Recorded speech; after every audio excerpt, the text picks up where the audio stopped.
Hi everyone, I wanted to show you a technique that I tried last night.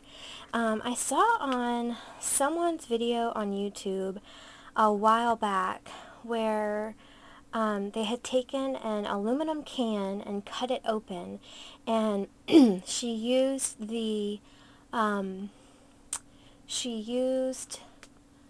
the metal from the aluminum can on a project. I don't even remember if she actually did a project with it. I think she was just, wanting to experiment and see if she could get a good clean sheet of metal from an aluminum can.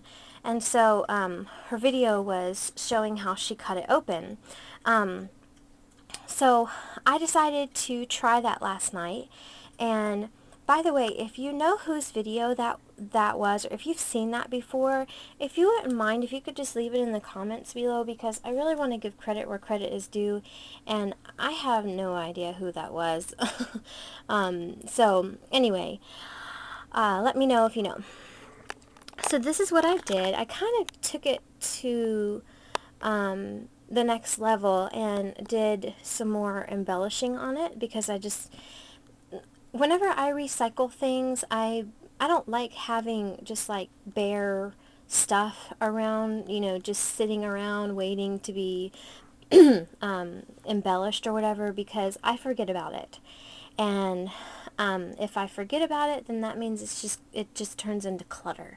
So last night I cut open 2 cans, and I decided to go ahead and do something with them so that I could put them in, in a little area where I have stuff that I can grab whenever I'm making cards and projects and stuff. So this is what I did, and I just ran them through my cuddle bug. This one I did with the damask pattern. Oh yeah, and by the way, this is one sheet of metal that I got from one aluminum can. So you can get one 8-inch by 3-inch piece of metal from one aluminum can. So I mean, if you're going out and buying sheets of copper or metal or something like that to embellish your projects with, oh my gosh. If you have soda cans in your house, then why not recycle them yourself instead of sending them somewhere else to be recycled?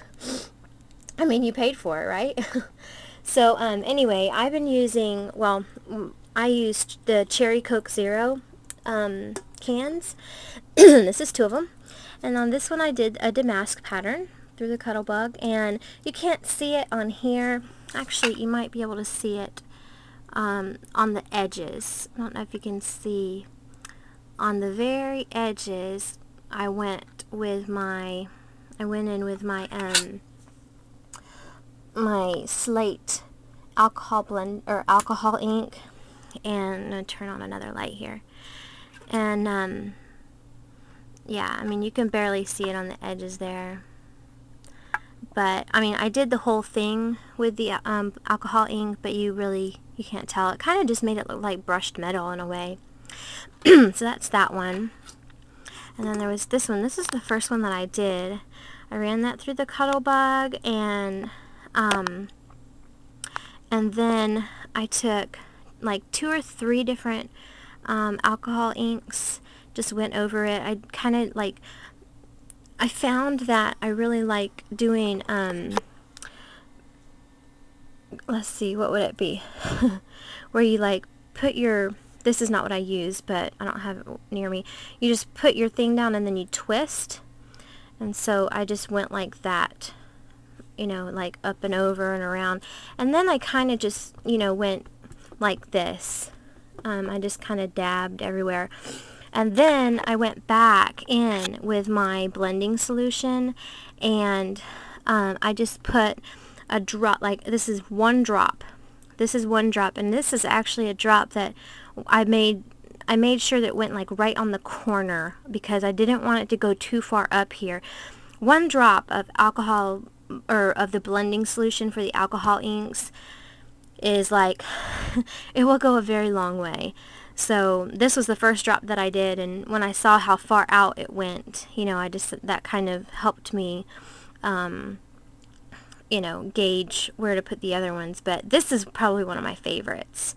And I just think that this is so pretty. I'm going to put it, probably going to put it on a card.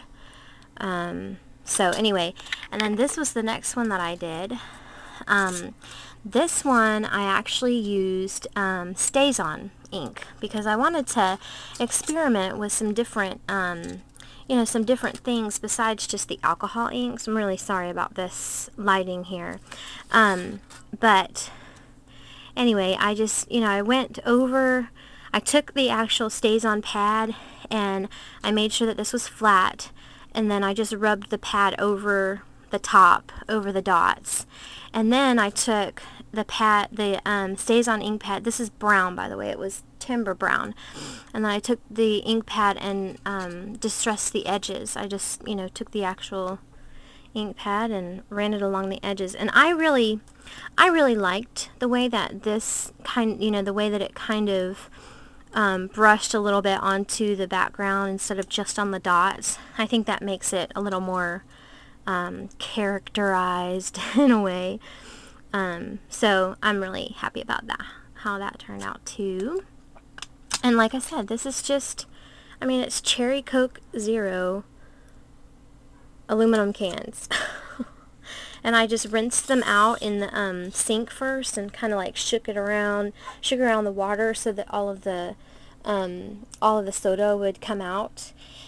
And then I just, you know, the way that I did it was, well, actually, if you're interested in seeing the way that I did it, let me know and I'll do a video on it. How about that? You do have to be really, really careful when you're doing it because it can cut you. Not just in that case, you don't necessarily have to be scared of the scissors or the knife. You have to be more concerned about the actual aluminum because it is really sharp. So anyway, this is the last one that I did, and this I just used the mixatives.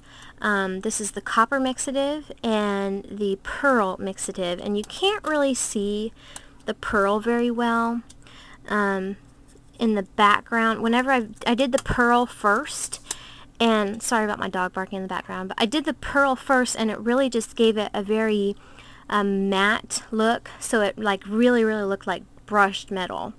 And so I wasn't really happy with that because it was kind of plain, so I went over it with the copper mixative, and I was really pleased how that one turned out too. And then I actually I went around the edges. See, you can see around the edges. I used my slate alcohol ink for that as well, and that's that. And then I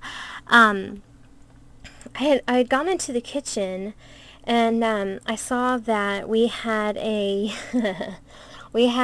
carton that had some bottles in it, and it was empty. I guess my husband had put the last bottle in the refrigerator. So I decided to get that little carton and cut it up and use the cardboard as some decorative stuff as well. So I cut that up, and it was actually the Jack Daniel's Blackjack Cola. I don't know if you've ever tasted that, but it's really good. And so I just took that, and I'm going to get the rest of it over here so you can see it. I didn't do the rest of it yet, but I just took that and ran it through my cuddle bug, and that was it. And then I used some decorative scissors on the bottom, but I'm not going to leave that there because it's kind of crooked. But yeah, I mean, it's just different, and I'll probably go over this with you know, some distress inks or something like that, just to kind of make that dry embossing pop just a little bit more. I don't know, but this is the rest of the this is the rest of the cardboard that I took off of the box, the carton. And I mean, even the pieces that are torn a little bit, I'm okay with that because I like to distress things. And, you know, I'm just showing you the pieces that come out of this. And even the thick pieces, I can still do something with that. I mean, look, that's a piece of red right there that I could do something with. You know, there's different things you can do. but I just cut it into smaller pieces, you know. And some of these pieces are connected, which I was thinking, you know, like you could leave them connected and do like a pop-up element for a scrapbook page, or you could you could do a, you know, like a pop-up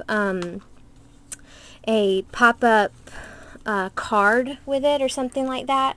So I mean, there's, you know, it's like there's a lot of things that you can do with recycled materials. And so you know, I've always thought about doing this kind of stuff, but it ends up being clutter in my room. So I'm going to work on getting all of this into embossed pieces and stuff today so that I can put it in a piece of, you know, in a container, and then that way I know I have some embellishments ready.